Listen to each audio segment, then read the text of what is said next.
My wife called me just a roommate, dismissing our marriage, but when I discovered her cheating, I made her leave the house for good. Hello, everyone!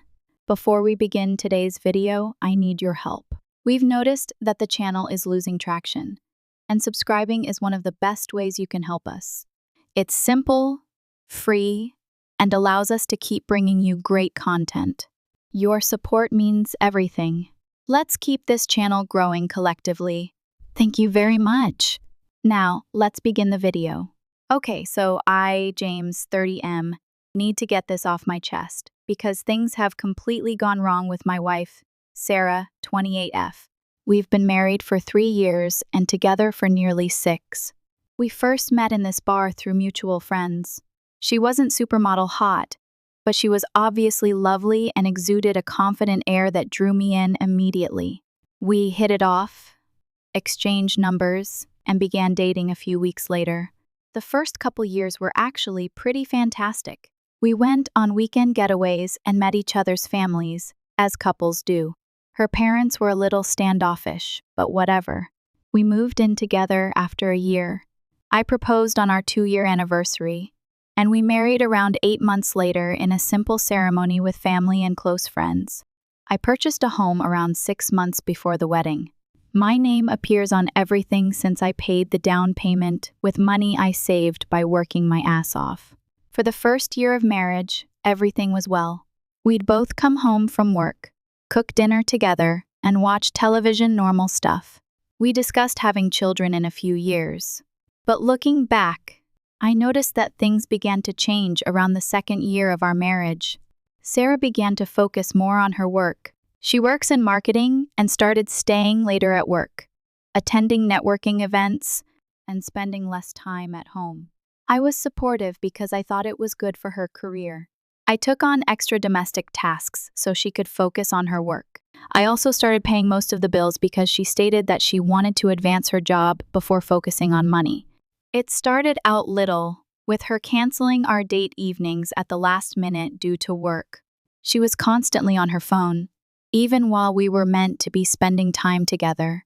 If I brought it up, she'd become defensive and suggest I wasn't supporting her profession, so I backed off. We stopped doing activities together on weekends. She was either too exhausted from work or had unexpected brunches and shopping outings with her pals, which I was not invited to. I began to feel as if we were simply existing in the same area without truly connecting. She told me a few months ago that her buddy group was planning a meal at a new restaurant downtown and invited me. I was genuinely surprised she hadn't invited me to anything with her pals in months. I wasn't very excited because her buddies are largely marketing and public relations professionals who only discuss work turmoil and gossip about people. I don't know, but I assumed this was her way of including me more, so I went. We arrived at the restaurant, and there were around 8 people in total: Sarah, me, and 6 of her friends. The room was crowded and noisy, and we ended up at this long table. I was around 3 seats away from Sarah, sandwiched between her buddy Taylor, who was chatting to someone else the entire time, and a guy I had never met before who was addicted to his phone. Basically, I was simply sitting there, sipping my soda, without participating in any conversation. No one spoke to me or even acknowledged my existence. To be honest, these things are rather usual. I was used to being the unseen husband by this point. I was spacing out, thinking about a job at work when Sarah's friend, Caitlin, inquired, "So, how's married life treating you these days?" The way she stated it was strange, as if there was something underlying the question. That's when I focused on what Sarah was saying.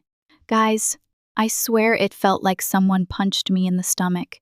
Sarah snorted dismissively and replied, "Oh, please, he's just my roommate at this point." Only my roommate. I literally froze with my beer halfway to my mouth. Who says that about their husband? And the way she said it was not a joke. It was as if she were stating an obvious fact that everyone already knew. She even looked at me as she said it, noticing I was paying attention, but she didn't mind. What's worse? Her friends' reactions. They all laughed and nodded as if everything was perfectly normal.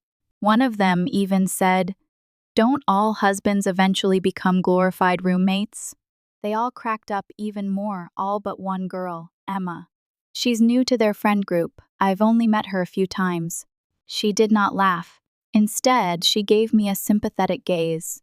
At least one person in this group had a soul, I suppose. I can't remember the rest of the dinner talk. My brain was caught on loop, hearing my wife repeatedly refer to me as her roommate. I continued to eat and drink on autopilot, not saying anything but attempting to understand what had just transpired. "The trouble is," she said it without looking at me. She didn't ask if I'd heard, and she didn't care, as if I wasn't even a factor in her life worth considering.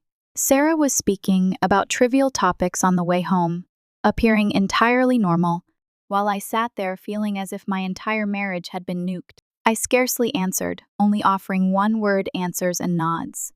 When we arrived home, she plopped down on the couch and scrolled through Instagram like nothing had happened, as if she hadn't just completely degraded our entire relationship in front of all her pals. I stood there for a minute, waiting for her to say something, recognize what she said. Apologize, anything but nah, nothing. That's when it occurred to me. Perhaps this wasn't just a random comment. Maybe this is how she sees me, just a man who stays in the same house and pays his bills. Not her spouse, not her partner, only her roommate. I couldn't keep it in anymore. "So, am I really just your roommate now?" I inquired, attempting to seem casual despite my feelings. Sarah looked up from her phone, angry to be interrupted. "What are you talking about? At dinner, you told your friends I'm just your roommate at this point." She rolled her eyes and returned to scrolling. "Oh my God, it was just a joke. Don't be so sensitive. That's just how we talk sometimes." "Didn't sound like a joke," I said. "Well, it was," she retorted. "You're seriously overreacting. Can we not do this right now? I'm tired." And that was all, no apologies. No explanation, not even acknowledging that it might have harmed me, simply disregarding my feelings and making it appear as if I was at blame for being sad. I didn't want to exacerbate the situation because I was still trying to process everything. Plus, I wanted to consider how to approach this. But one thing was clear. Something was badly wrong in our relationship, and I couldn't deny it any longer. The next morning, I followed my usual routine on autopilot. Sarah was hurrying around as usual, barely addressing me except to inquire whether I had seen her phone charger. It was just another routine day for her. As I drove to work, I kept revisiting that moment from supper in my thoughts. The more I thought about it, the angrier I became. I've worked hard for years to construct a life with this woman. I purchased the house we live in. I pay the majority of the bills. I've been assisting her career by taking on additional domestic tasks. I've been the one who has put the most effort into our connection. Meanwhile, she has been doing what? Going out with pals, working late, paying little attention to me, and this is how she views me? Just a guy who happens to reside in the same house. By the time I arrived at work, one had made a decision. If Sarah prefers a roommate above a husband, she will get one. During my lunch break, I opened a new bank account and transferred the majority of our money from our joint account to it. I only left enough to meet my portion of the bills for the month, not a penny more. I used to pay 80% of everything because I earned more. But roommates split the bill 50-50, right? When I went home that evening, I didn't ask Sarah about her day as I usually would. I did not inform her about my day. I simply said, "Hey," and went directly to the spare room where I keep my gaming gear. Usually, I'd wait for her to complete work before we decided on dinner, but not tonight. I ordered a pizza just for myself. When it arrived, I took a few slices and returned to my game. Sarah entered the room a few minutes later, bewildered. "Did you order pizza? Where's mine?" I shrugged, still staring at my tablet. "Oh, I just ordered for myself. Figured you'd get something if you were hungry." She waited there for a second, hoping for a more detailed explanation. When I said nothing else, she just murmured, "Okay," and exited the room, A bit later, I heard her in the kitchen preparing something. That marked the beginning of what I now call Operation Roommate. Over the next few weeks, I gradually changed how I interacted with Sarah. I stopped texting her during the day to check in. I stopped getting groceries for her. I stopped washing her clothes with mine. I stopped asking whether she needed anything when I went shopping.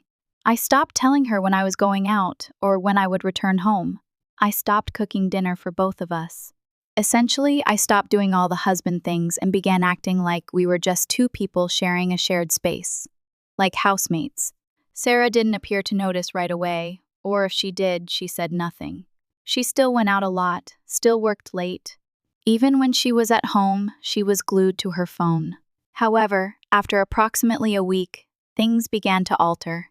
One night, she came home, opened the fridge, and gave me an irritated expression. Sarah's buddy was the only one who appeared uncomfortable when Sarah introduced me as her roommate at supper.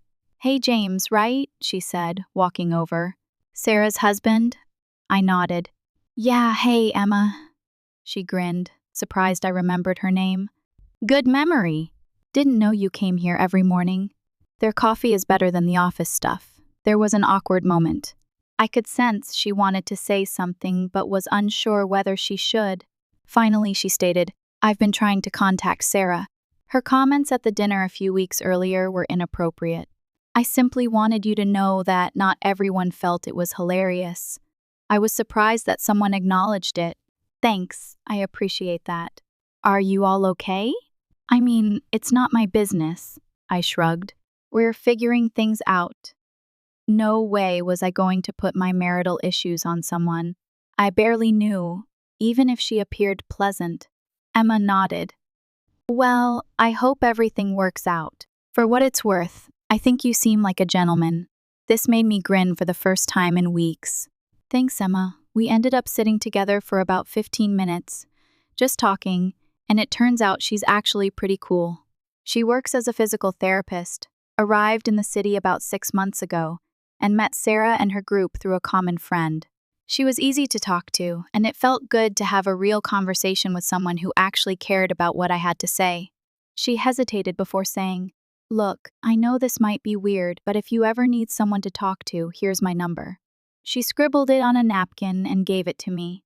I honestly felt it was a bit strange, like crossing a line. I didn't know precisely what her aim was, but I thought I could use some aid. It also appeared like she was just being polite. "Thanks," I replied, slipping it into my pocket. "I might take you up on that." A few days later, I was having an especially frustrating day. Sarah had become increasingly irritated by the roommate situation, grumbling about having to contribute more to bills and calling me juvenile. Then I discovered that someone had used our joint credit card, which I believed had been revoked, but evidently wasn't, to purchase a $500 purse. 3 guesses who? I was sitting in my car in the office parking lot, angry, when I remembered Emma's phone number and decided to call her. Perhaps she knew what Sarah was doing, so I messaged her, "Hey, this is James. Is the offer to chat still open?" She replied almost instantly, "Absolutely. Is everything okay?" We met for coffee after work. I didn't intend to dump everything on her, but staring into her huge, warm eyes, it all came out the roommate joke, how Sarah had been distant for months, and how I'd initiated Operation Roommate. All of it. Emma simply listened, asking occasional questions rather than passing judgment. When I finished, she sighed. "I don't know Sarah very well, but based on what I've seen in the group, she talks about you differently when you aren't present." My stomach plummeted. "How come?" Emma expressed discomfort, saying, "She complains a lot and says you're boring. She feels stuck." Wow, I wasn't sure what else to say. "I'm sorry. I shouldn't have said anything." "No, I appreciate your honesty. Seriously." Before we went, she touched my arm.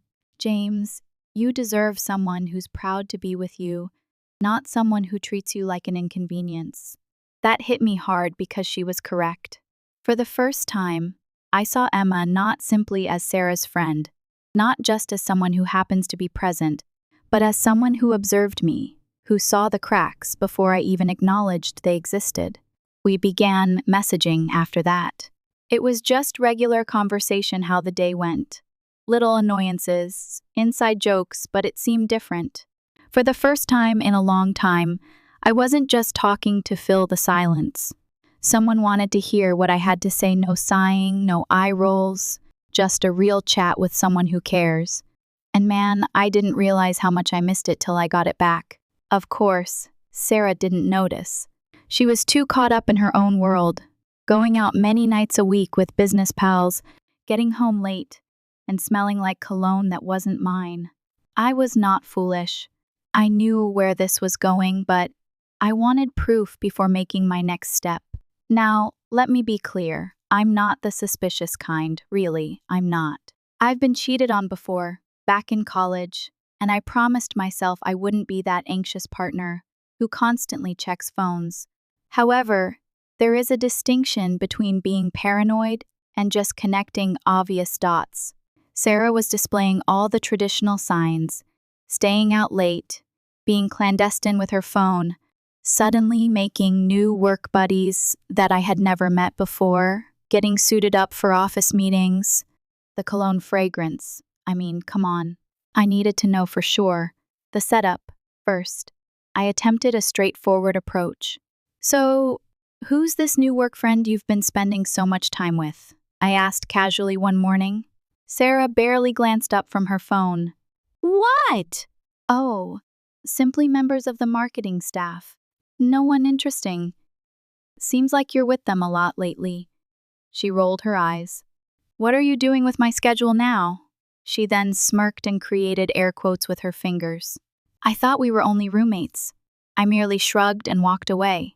Just making conversation, I said. It was clear that the straight approach would not work, so I made a decision that some people may condemn me for. But whatever I purchased, an AirTag. If you're unfamiliar with the term, it refers to a little tracking gadget manufactured by Apple. You're intended to use it to find your keys or baggage, but people also use it for other purposes. I waited for a morning when Sarah was still asleep. Her automobile keys were on the counter as usual. I quickly took them, inserted the AirTag into a little compartment in the center console where she stores spare cash and receipts, and returned the keys. The whole thing took about 30 seconds. The truth comes out, Sarah texted the next day, stating she'd be working late again and asked me not to wait. The timing was ideal for testing my new setup. Around 6:00 p.m., I launched the Find My app on my phone to verify the AirTag's location. It showed that her automobile was on the move. I watched her drive not toward her downtown workplace, but to a luxury apartment complex on the city's north side. Her automobile came to a stop about 6:45 p.m. My heart pounded. Part of me hoped for an innocent explanation like a friend living there or a work event, but deep down, I knew. I watched her movements for 3 days and discovered a clear pattern. Tuesday, she told me she was having dinner with co-workers. Her car was at the same apartment complex from 7:00 p.m. to 11:00 p.m. Thursday, she said she had a client meeting car was at the apartment complex from 6:30 p.m. to nearly midnight. Throughout all of this, I texted Emma not telling her what I was doing but screaming about Sarah's blatant lies. Emma was supportive but cautious. Are you certain you want to know? She texted. Sometimes finding out only makes things worse. I need to know, I told her. I'm tired of being played for a fool. The following Tuesday, when Sarah stated she had another late meeting, I told her I was going to grab drinks with some guys from work and wouldn't be home till late, which was obviously a lie. Instead, I parked down the street from the apartment complex and waited. Sarah's car arrived at 6:30 p.m., and I watched as she parked, checked her cosmetics in the mirror, got out, and walked to one of the buildings, typing a code at the door and entering. I sat there for maybe 15 minutes, debating what to do next. Part of me wanted to storm in, catch them in the act, and make a big scene, but what would that accomplish? More drama? No thanks. Instead, I took pictures of her car in the lot and the building she entered, then took a deep breath and drove home. Sarah was cheating on me, and now I had all the proof I needed. The question was, What was I going to do about it? I called Emma on the way home, and when she answered, I simply stated, "You were right about everything." "Oh, James," she whispered softly. "I'm so sorry." "What are you planning to do?" "I don't know yet," I told her, "but I'm done being just her roommate." I slept in the spare room that night, and Sarah didn't notice I wasn't in our bed when she arrived home after midnight. The following day, I called in sick to work because I couldn't concentrate on spreadsheets and meetings when my marriage was collapsing. I spent the morning researching divorce lawyers and found one with positive reviews who could see me that afternoon. When I sat down with him, I explained everything: the roommate comment, the infidelity, the housing issue, and our money. "So, what am I looking at here?" I inquired after explaining everything. The lawyer leaned back in his chair and said, "Well, you're in a fairly solid legal position. The house is in your name, and you owned it before marriage, therefore, it's probably protected. Having no children simplifies things. Virginia is not a no-fault state. Thus, her adultery could benefit you. The important question is, how contentious do you want this to be?" I considered it. "I don't want drama. I just want out," the lawyer smirked. "A smart man. Those who want vengeance end up paying me a lot more money." He then gave me a knowing glance.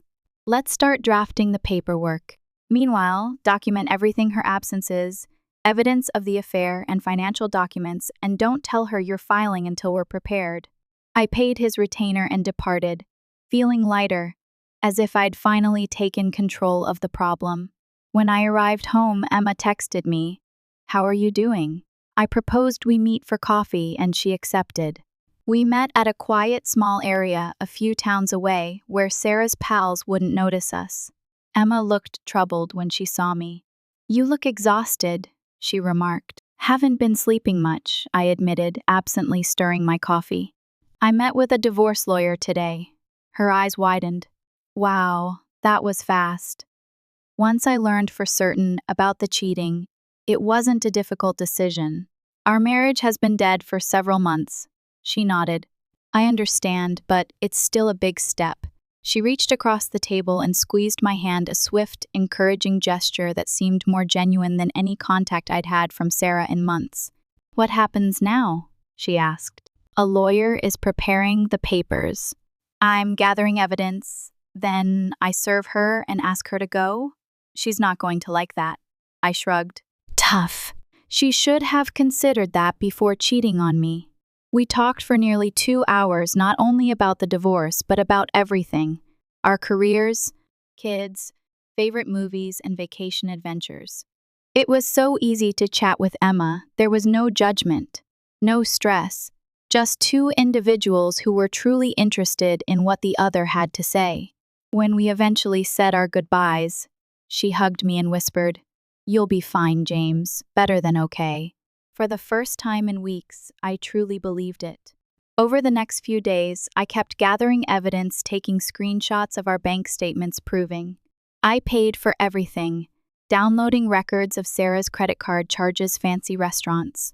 I never went to hotel charges on nights she was supposed to be with friends, and backing up her AirTag location history. I put everything in a folder for my lawyer, Richard. Sarah, on the other hand, was entirely unconcerned, continuing with her usual schedule of getting home late, barely speaking to me, and spending weekends with friends. The arrogance of it all only increased my determination. Emma and I texted every day at that time. Nothing untoward happened, and I was not going to be a cheater like Sarah. What about Emma? She was the first person in a long time who genuinely cared about me, and I wasn't going to be a cheater, but we were definitely getting closer. She told me about her previous relationships, her difficult family, and I opened up about things I hadn't told anyone in years. She made me laugh when I didn't think I could, and I thought it was nice to have someone supportive through all of this. The divorce papers were ready a week later, and the lawyer suggested that Sarah be served unexpectedly, preferably with a witness present. "You want someone there who can verify how it went down," he told me, "especially if she gets emotional or makes threats." Without thinking twice, I requested Emma to be my witness. She consented quickly. "I'll be there," she texted. "Whatever you need." I chose the date for Friday night, knowing Sarah would be home. It was time to end this farce of a marriage once and for all. Friday arrived faster than I expected, and I spent the morning going over the plan with the lawyer, making sure I understood exactly what to say and how to handle various circumstances. He handed me the divorce papers in a manila envelope that felt far too light for something so significant. Emma sent me supportive texts throughout the day. "You can do this.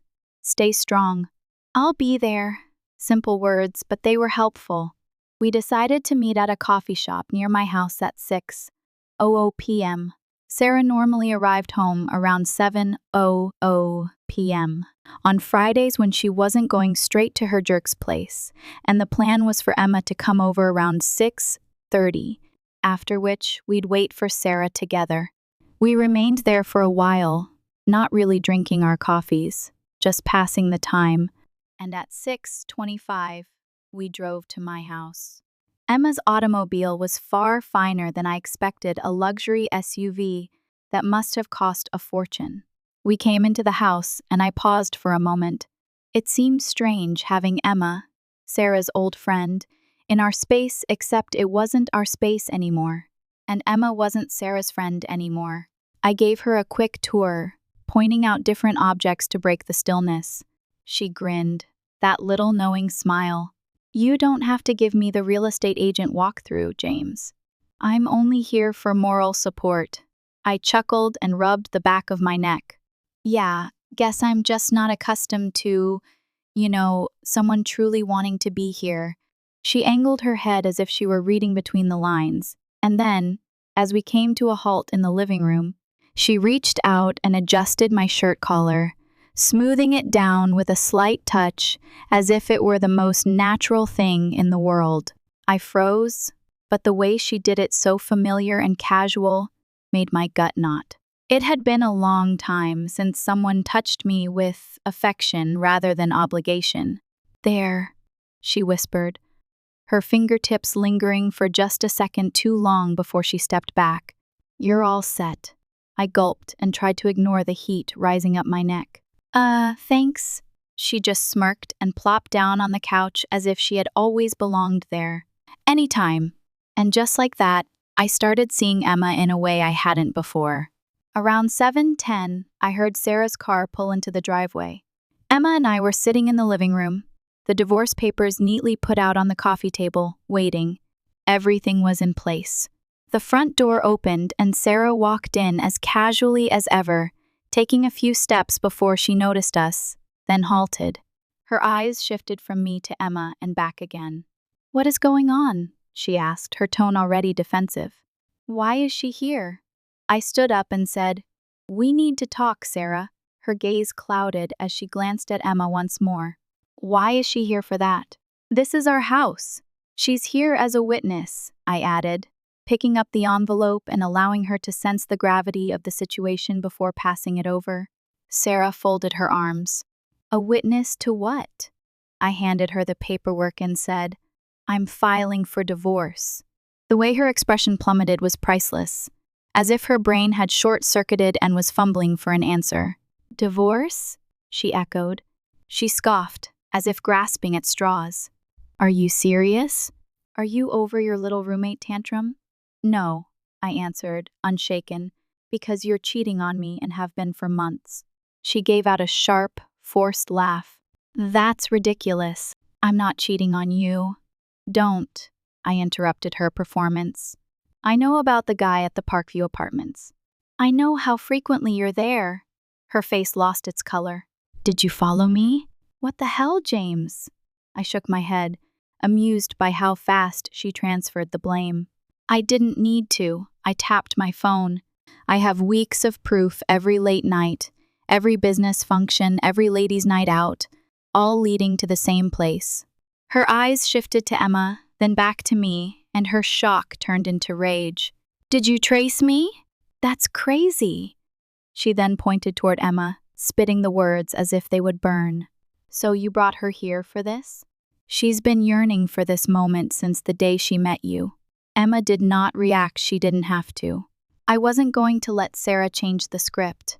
Emma has nothing to do with this, I said with confidence. This is about you, your choices, and the fact that you got caught. Sarah's arms tightened across her chest, shifting gears. So I botched up, James. Sometimes people make mistakes. That doesn't mean we throw everything away. Her voice softened, and her gaze focused on mine. We can repair this counseling, a fresh start. I'll stop seeing him. Let's talk about it alone. She gave Emma a stare as if she could remove her from the room. That was when I twisted the knife. I leaned back and gave her the same blank stare she'd given me so many times. Why are you upset anyway? I inquired, my tone tinged with contempt. I'm just your roommate, right? That's what you wanted. She scoffed and rolled her eyes, as if I were the one being ridiculous. That you're still mad about that, James. It was a joke. I nodded, as if I had finally understood her argument. Oh, right, it was a joke. Hilarious. I tilted my head. Wait, so you do joke about replacing your husband with another guy? Just checking. Her jaw tightened, but I wasn't finished. You were right, though, I said, my voice silky. We're just roommates. And since I'm the one paying the majority of the rent, I motioned toward the door. Yeah, I'm going to need you to pack up and get the hell out of my house. She totally lost it, started crying, screaming, throwing things, the works. She called me every name in the book, then went begging, and then back to fury, classic manipulative tactics that may have worked on me in the past, but not anymore. Where am I supposed to go? She asked repeatedly, as if it were my responsibility to fix. I shrugged. I don't know. Maybe your boyfriend's place. You seem to spend enough time there already. That just made her angrier. She eventually stormed out, slamming the door so forcefully that a picture tumbled from the wall. Emma assisted me in cleaning up the mess Sarah had left behind. That went about as well as expected, I said, attempting a joke. Emma offered me a compassionate grin. You did great. Stood your ground. Sarah returned the next day with her friend Taylor, intending to simply move back in like nothing had happened. I'd replaced the locks. They were stuck outside, calling my phone and knocking on the door. I didn't respond, instead texting her that she could come grab her belongings on Saturday when I'd have my brother with me. That Saturday was tense. My brother Mike arrived early, which was fortunate, given that Sarah arrived with Taylor and her father. Thank you for watching. If you haven't subscribed yet, please do so and hit the notification bell to stay updated with more shocking real-life stories happening around you.